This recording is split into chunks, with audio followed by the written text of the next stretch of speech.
Nation news India में आपका हार्दिक स्वागत है। आज हम गाजीपुर लगभग किसान आंदोलन को 7 महीने होने जा रहे हैं, मात्र 2 दिन रहे। एक तरफ प्रकृति की मार है तो दूसरी सरकार की मार है। जब प्रकृति की गुरनवनीत सिंह कांगर जी सर, इस समय जो सरकार है से आपने ऐसी क्या चीज़ मांग ली जो आपकी बातों को पूरा नहीं कर रहे हैं? क्योंकि आपको प्रकृति से भी लड़ना पड़ रहा है, आपको सरकार से भी लड़ना पड़ रहा है। ऐसी क्या चीज़ मांग ली आपने? देखिए, किसान का तो जन्म ही प्रकृति से लड़ने के लिए होता है। अब बंजर ज़मीन में हम फसल उगाते हैं, बारिश धूप जाड़ा में हम अपने खेतों में काम करते हैं, इसलिए हमको अन्नदाता कहते हैं। मांगा हमने कुछ नहीं है, हमने तो मात्र ये बोला है कि ये जो आपने 3 काले कानून लाए हैं जिसमें सिर्फ कॉरपोरेट घरानों को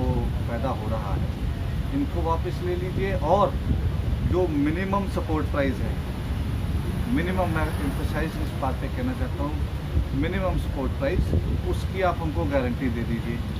तो हमने कोई कुबेर के खजाने की चाबी नहीं मांगी है, कोई रिजर्व बैंक के वॉल्ट की चाबी नहीं मांगी है।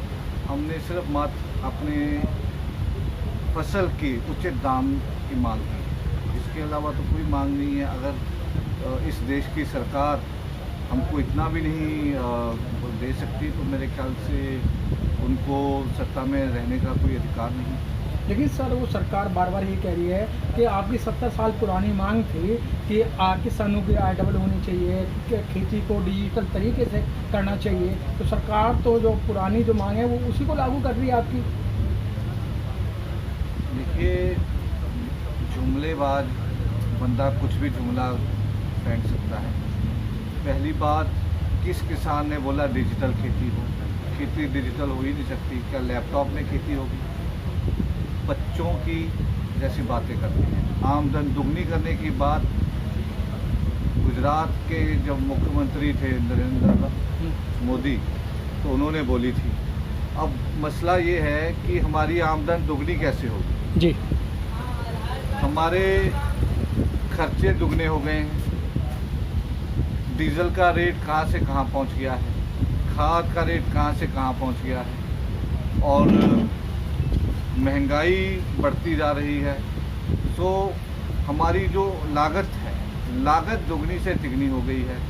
और जो अभी हाल ही में एक नया जुमला फेंका था कि एमएसपी में 50% की बढ़ोतरी, तो अगर उसका सही से आकलन किया जाए तो एमएसपी पे जो औसतन जो बढ़ोतरी हुई है वो मात्र 3% हुई है, और जो महंगाई दर है, जो इन्फ्लेशन है, वो 7% है। तो अगर उस हिसाब से देखा जाए, किसान को इस समय अगर फसल बेचता है 4% का नुकसान हो रहा है। ये पता नहीं कौन सी यूनिवर्सिटी से पढ़कर आए हैं, इनको कुछ समझ तो है नहीं। देखिए, अर्थव्यवस्था की नैया इन्होंने दबा रखी है। देश में कोई एक सेक्टर बता दीजिए जो सही तरीके से काम कर रहा है। ये तो जुमलेबाजों की सरकार है, इवेंट मैनेजमेंट करते हैं, टीवी में आके नया कोई अल्फाज बोल देते हैं और गोदी मीडिया को बल्ले बल्ले करने में लग जाते हैं। जी, आप कह रहे हैं अर्थव्यवस्था की वो नहीं है।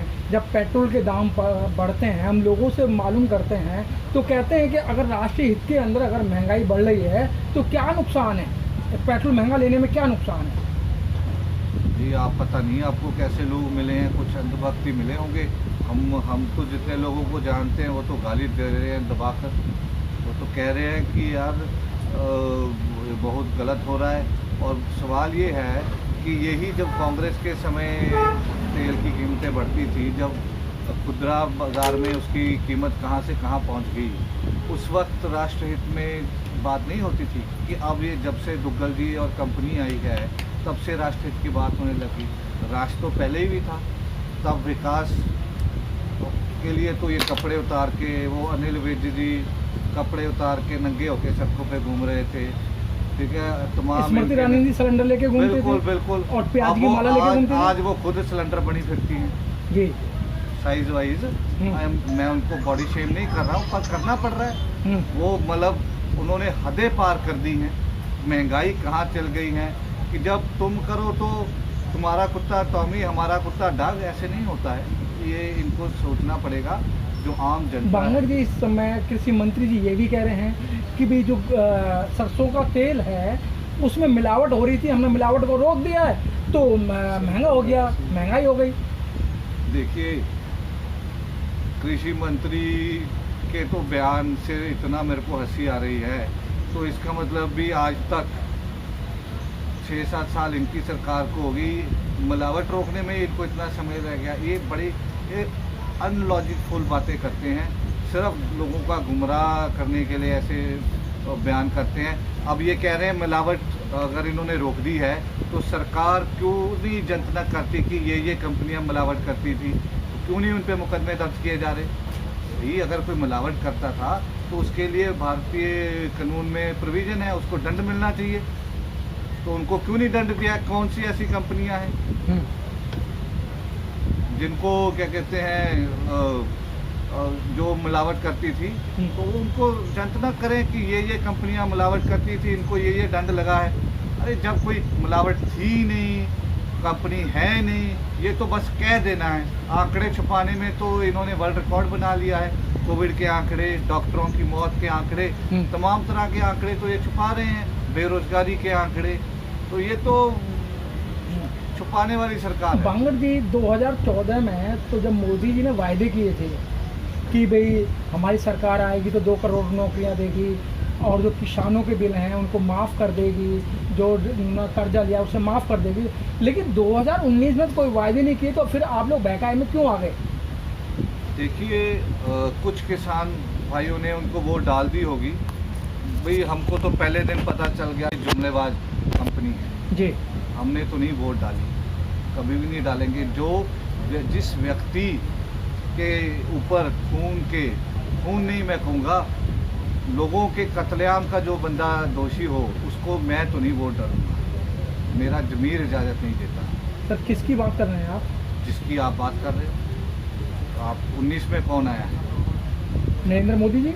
बिल्कुल, वो तो एक गरीब की माँ के बेटे हैं, उनकी माँ ने तो घरों घरों में जाके बर्तन मांजे हैं और पिताजी की चाय की दुकान चलाई है। सर, आप कैसी बात कर रहे हैं? मेरी बात सुनिए, तो गुजरात में क्या हुआ था? तो आप कह रहे हैं किसानों ने वोट दी, भी मैंने तो नहीं दी, मेरे गांव में भी नहीं किसी ने दी। तब भी कहते थे बीजेपी वाले, जो बंदा लोगों का कत्लेआम करवा सकता हो उसका सभ्य संसार में, सभ्य कल्चर में उसकी कोई जगह नहीं है। पर बड़े दुर्भाग्य की बात है, लोगों ने उनको चुना, ठीक है, अब वो भारत के प्रधानमंत्री हैं। लेकिन सर, आप युवा हैं, आप जैसे युवाओं ने ही उनको चुना था, बाकी जो लोग हैं उन्हें ज़रूरत ही नहीं थी। नहीं भाई साहब, देखिए, मेरे जैसे आप युवा नहीं है। मेरी बात सुनिए, मेरे जैसे युवाओं ने नहीं चुना। मेरे जैसे युवा तो तब भी इनके विरोध में थे। सर, एब्सोल्यूट मेजॉरिटी से आए, एब्सोल्यूट मेजॉरिटी से। अरे तो क्या हो गया? क्या कोई इससे पहले आज तक कोई सरकार एब्सोल्यूट मेजॉरिटी से आई नहीं है? तो ये एब्सोल्यूट मेजॉरिटी क्या बड़ी बात है? भारत में इंदिरा गांधी के, अब राजीव गांधी के समय तक सब एब्सोल्यूट मेजॉरिटी में आते थे, तो इसमें बड़ी बात कौन सी है? नहीं सर, अधिकतर लंगड़ी सरकारें बनती थी, जब कोई बात नहीं मानते थे सरकार गिराई जाती थी। मेरी बात सुनिए, कब से लंगड़ी सरकारें बनने लगी हैं? बताइए जी। कब से बनने लगी हैं? आपने मनमोहन सिंह की बात करी, यूपीए 1 यूपीए 2 ना, उससे पहले देवेगौड़ा है। हाँ, वो भी लंगड़ी सरकार थी। तो बस 3-4 टर्म्स ही है ना, बाकी तो भारत के इतिहास में तो क्लियर मेजॉरिटी वाली सरकार है। लेकिन वही तो इस समय बीजेपी कह रही है कि जो 70 साल से कांग्रेस ने नुकसान करा है और कांग्रेस की जो भरपाई जो हम बड़ी मुश्किल में कर पा रहे हैं। यार पता नहीं कौन सी चक्की का आटा खाते हैं, और जो इनको वोट डालते हैं वो पता नहीं किस चक्की का आटा खाते हैं। एयर इंडिया बेच दिया, रेलवे बेच दिया, इंडियन ऑयल, भारत पेट्रोलियम बेच दिया, इंडियन ऑयल बेच दिया, सब कुछ बेच रहे हैं। तो ये मोदी जी दहेज में नहीं लेकर आए थे, ये 70 सालों में जो तमाम सरकारें रही थी उन्होंने बनाया था। और टीरा बाबा है, उसका जो नेपाली दोस्त है, एम्स में भर्ती होकर ठीक हुआ, वो मोदी जी ने या उसने नहीं बनाया था, सावरकर ने। वो जो इस देश की 47-50 के बाद से मैं कहूँगा जो सरकारें रही हैं भारत के देशवासियों का हाल होगा जी। जो गोदी मीडिया फेक फर्जी न्यूज़ दिखाएगा वो हटवा दिया जाएगा। हम भाई मैंने तो नहीं, अब मैं 2 दिन घर जाकर आया हूँ, मैंने तो कोई ऐसी न्यूज़ नहीं देखी जो कह रहा हो कि जी आंदोलन खत्म हो गया, फलाना हो गया। हाँ, प्रशासन बहुत परेशान हो रहा है, अरे भाई साहब इतने लोग जाएंगे कैसे होगा। मीडिया को बोलो ना, प्रशासन से पूछे कि कितने लोग आ रहे हैं। अब आप यहाँ पर आए हैं, आपको क्या ये लोग बांग्लादेश से तो आए नहीं है, हमारे भारत के ही नागरिक हैं। जवाहर जी, एक चीज़ और देखने में आया है, आप लोग जहाँ आंदोलन करते हैं, जब मैं हरियाणा की बात करूँ कि जो अभी वोट की बात आई थी, जिन लोगों ने वोट दिया वो व्यक्ति जीता और वही आके किसानों के आंदोलन में आके भूंडी गाली देके चला जाता है। वहाँ शासन भी देखता है, प्रशासन भी देखता है, लेकिन उस पर किसी तरीके की कार्रवाई नहीं होती है। जब उसका विरोध करते हैं तो आप जैसे किसान पर 307 के मुकदमे, 506 का मुकदमा लगता है, कई धारा लगा के आप लोगों को बंद कर दिया जाता है। देखिए, ये दमन की नीति है और ये सरकार के हाथ में कुछ नहीं है दमन के सिवाय। इनसे कुछ तो सही चल नहीं रहा है। अब ये बल का प्रयोग करके किसान की आवाज़ दबाना चाहते हैं। शायद ये भूल गए कि बंगाल में धोबी पटका किसानों ने इनको दे दिया। अभी यूपी में चुनाव है, उत्तराखंड में चुनाव सर है। बंगाल की आप बात कर रहे हैं, बंगाल के अंदर पढ़े लिखे लोग ज़्यादा हैं सर, वो अपना अच्छा बुरा जानते हैं। लेकिन उत्तर प्रदेश के अंदर तो आप देख रहे हैं ना, वो सिर्फ हिंदू मुस्लिम जानते हैं।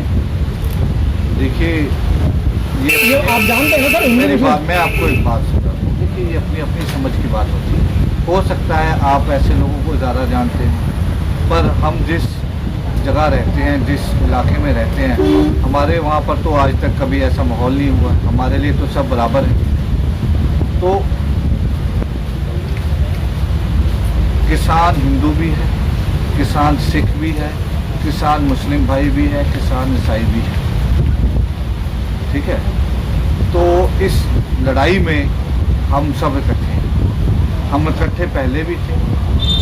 देखिए, ये वो लोग हैं जिन्होंने जब भारत बना, हिंदुस्तान वापस ले लेती है और MSP पे आपको कानून बना देती है, फिर तो सरकार ठीक है ना सर?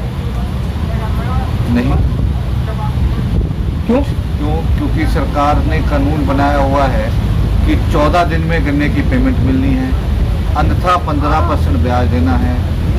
मेरे वहाँ पर बजाज की चीनी मिल में हमारे लोग घेरी बैठे हैं पलिया में, 2 साल की पेमेंट पेंडिंग है। तो कानून MSP का तो कानून है ही है, तो हमको मिल रहा है। जब तक हमको मिलेगा नहीं ना, तब तक हम बैठेंगे नहीं। अगर व्यापारी 5 रुपये MRP की चीज़ 5 रुपये में बेचेगा, तो वो मैक्सिमम रिटेल प्राइस है, तो हम मिनिमम सपोर्ट प्राइस ना लें भाई। हम अब ऐसा है कि दिक्कत सरकार को ये हो रही है, ऐसा है केंद्र सरकार सत्ता में आने से पहले ये भी कह रही थी 15 लाख खाते में आएंगे। फिर उसके बाद अमित शाह, जो दुर्भाग्यपूर्ण हमारे होम मिनिस्टर है, वो प्रेस में वो इंटरव्यू में कहते हैं। एक सेकंड अब देखो। देखिए, बात ये है कि क्या सरकार पे भरोसा किया जा सकता है? मेरे ख्याल से नहीं। ये वही जुमलेबाजों की पार्टी है जो कह रही थी 2 करोड़ नौकरियां देंगे, हर एक के खाते में 15 लाख देंगे, और बाद में अमित शाह, दुर्भाग्यपूर्ण जो हमारे होम मिनिस्टर हैं, वो कहते हैं कि वो जुमला था। इनका क्या पता, कल को कह दे भाई जुमला था। तो ये मसला तो ट्रस्ट डेफिसिट का है ना, हमको इन पे भरोसा ही नहीं है। अगर इन पे भरोसा होता तो हमने कब का चले जाना था। आप बताइए, किसका मन करता है रात को सड़क पे सोने का? 200 दिन हो गए आज, 200 दिन अपने परिवारों से दूर बैठे हैं, अपना सारा काम धंधा छोड़ के बैठे हैं। 200 दिन क्यों बैठे हैं? अपना हक मांगने के लिए। ये सरकार हकीकत में, इनको किसानों से और देश के नागरिकों से कोई मतलब नहीं है। इनका मतलब सिर्फ ये है कि इनके चंद कुछ पूंजीपति मित्र हैं, ठीक है, हम दो हमारे दो, उनको इन्होंने खुश करना है। अब देखिए, उत्तर प्रदेश में जो इनकी कैंपेन है, उसमें से तो मोदी जी की फोटो भी हटा दी गई है।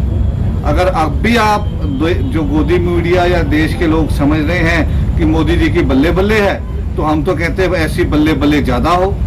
जितनी ज्यादा बल्ले बल्ले होगी उतना ही ज्यादा इनको जल्दी मतलब आपका मानना है कि आपस में खटास बड़े पैमाने पे चल रही है? अरे भाई साहब, खटास नहीं, अब क्या है, लोग गाली जूता, इनको जूते से मारेंगे।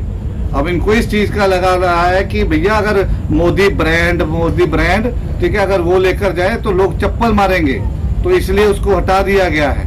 और आज अभी पता नहीं, शायद आपको जानकारी है कि नहीं, अभी मेरे पास एक जानकारी आई है कि गाजियाबाद में एक हमारे मुस्लिम भाई को गन पॉइंट पर उसको पीटा गया है और उसकी दाढ़ी काट दी गई है। ये हम कहाँ रह रहे हैं? हम चीन में रह रहे हैं क्या? हम भारत में रह रहे हैं। हमारा संविधान किसी को ऐसे करने का कोई अधिकार नहीं देता। तो इनकी, ये तो लोग ही वो हैं जो लोगों को बांटते हैं, जो कमजोर है उसको डराते हैं। हिम्मत है तो हमारे साथ करके दिखाएं, बता देते हैं। चलो ठीक। Press the bell icon on the YouTube app and never miss another update.